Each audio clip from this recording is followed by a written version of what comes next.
इसी बिहार में गया में मोक्ष की प्राप्ति होती है, तो महाराष्ट्र में उनकी पार्टी जो है वो समाप्त हो गई। कोई ट्वीट का वैल्यू नहीं है। जी से पानी टपक रहा है, पानी टपकता रहेगा। दिन में सपना देखते रहेंगे, फिर से सरकार में आने का मौका नहीं मिलेगा। रोड पर ही घूमेंगे ना, राजनीतिक व्यवसायी हैं वो, तो व्यवसाय का राजनीतिक व्यवसायी को तो कोई काम नहीं है, कहीं ना कहीं प्लेटफॉर्म तलाश रहे हैं।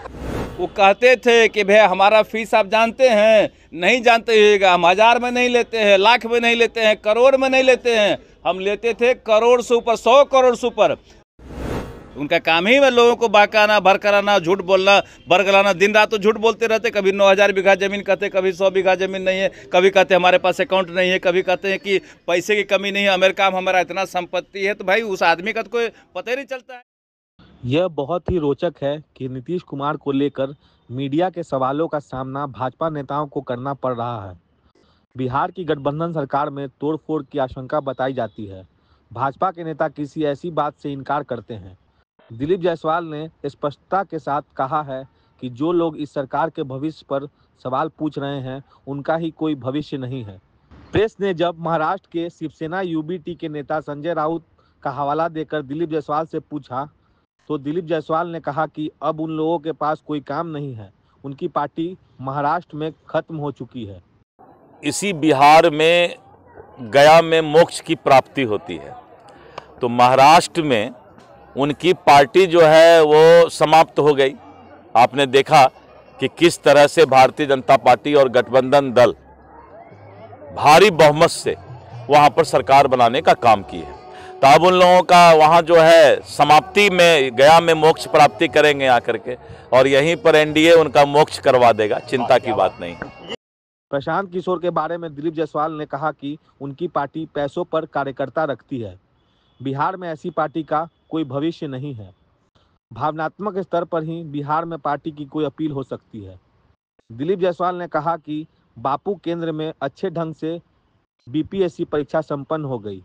बहुत अच्छे ही तरीके से एग्जामिनेशन हो रहा है और 10,000 से ज़्यादा विद्यार्थी मैंने 1-1.5 घंटा पहले देखा कि इसमें शामिल हुए।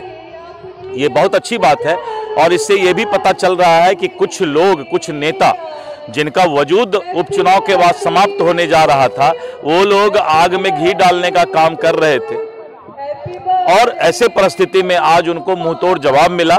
सरकार संवेदनशील है, आयोग संवेदनशील है। रिजल्ट निकलने तक भी अगर किसी सेंटर का साक्ष्य प्राप्त होगा तो वहां भी सेंटर का एग्जामिनेशन कैंसिल करके सरकार वहां का एग्जामिनेशन कराने के लिए, आयोग वहां का एग्जामिनेशन कराने के लिए तैयार है। छात्रों के साथ एनडीए सरकार का संवेदनशील रिश्ता है, वो रहेगा। प्रशांत किशोर फिर क्यों आप अनशन करें जबकि सब कुछ अब और क्या काम है उनको? अभी कोई दूसरा काम उनका है तो बताइए, तो हम उनको बता देंगे कि भाई अभी और एक काम है आपका।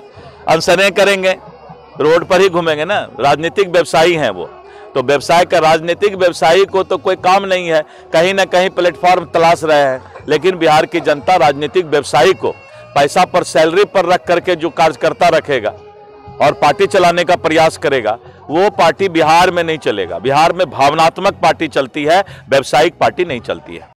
साथ में देखिए प्रवक्ता नीरज बबलू का वक्तव्य, जो महाराष्ट्र के शिवसेना यूबी के नेता संजय राउत के ट्वीट करने पर बोल रहे हैं।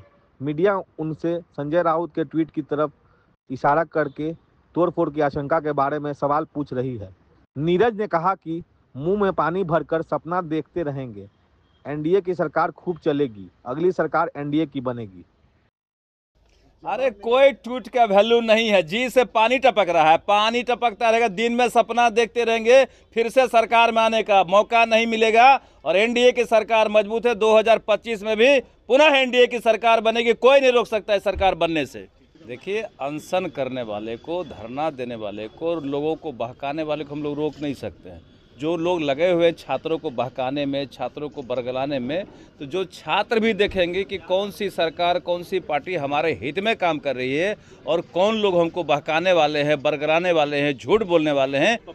लेकिन जिस तरीके उनका काम क्या है? उनका काम ही है लोगों को बहकाना, भड़काना, झूठ बोलना, बरगलाना। दिन रात तो झूठ बोलते रहते। कभी 9000 बीघा जमीन कहते, कभी 100 बीघा जमीन नहीं है, कभी कहते हमारे पास अकाउंट नहीं है, कभी कहते हैं कि पैसे की कमी नहीं है, अमेरिका में हमारा इतना संपत्ति है। तो भाई उस आदमी का तो कोई पता ही नहीं चलता है कि क्या बोलता है नहीं बोलता, अपना ही बात से पलटते हैं, फिर नया नया बात बोलते हैं। इनका काम ही है झूठ बोलना, लोगों को बरगलाना। अभी कोई काम नहीं तो छात्र को बरगलाने में लगे हुए हैं। प्रशांत किशोर अनशन पे बैठे हुए हैं, लेकिन वैनिटी वैन एक लगी हुई है, लग्जरी वैनिटी वैन, आपने ट्वीट भी किया है आज, उसको नहीं देखिए, प्रशांत किशोर जी भाई लग्जरी आदमी है, बड़े बड़े काम करते थे और हम समझते हैं कि तो कहते थे कि हम प्रधानमंत्री बनाते हैं, मुख्यमंत्री बनाते हैं, तो कहाँ इधर रोड पर आ गए हैं। उनको वही सब काम करना चाहिए, बेहतर रहेगा। अभी रोड पर सो रहे हैं, बैठ रहे हैं, छात्रों को बरगला रहे हैं। अगर बेहतर काम के लिए ये काम करते, धरना देते, तो लोग भी मानते कि बेहतर काम के लिए धरना दे रहे हैं। अब छात्र को बहकाने के लिए धरना दे रहे, ये काफ़ी दुखद है, उनको विचार करना चाहिए। पंडाल में रहते हैं, पैदल यात्रा अरे ठीक है, पैदल यात्रा करते हैं, गरीब भी हैं, लेकिन उनका ट्वीट निकाल के देखिए, उनका यूट्यूब पर सुनिए। वो कहते थे कि भैया हमारा फीस आप जानते हैं, नहीं जानते होइएगा, हम 1000 में नहीं लेते हैं, लाख में नहीं लेते हैं, करोड़ में नहीं लेते हैं, हम लेते थे करोड़ से ऊपर, 100 करोड़ से ऊपर। जिनका फीस 100 करोड़ होता था, मुख्यमंत्री बनाने के कई मुख्यमंत्री बनाए, तो कई हज़ार करोड़ कमाए होंगे, तो गरीब कैसे हो गए बताइए भाई, बताना चाहिए गरीब कहाँ से आ गए वो।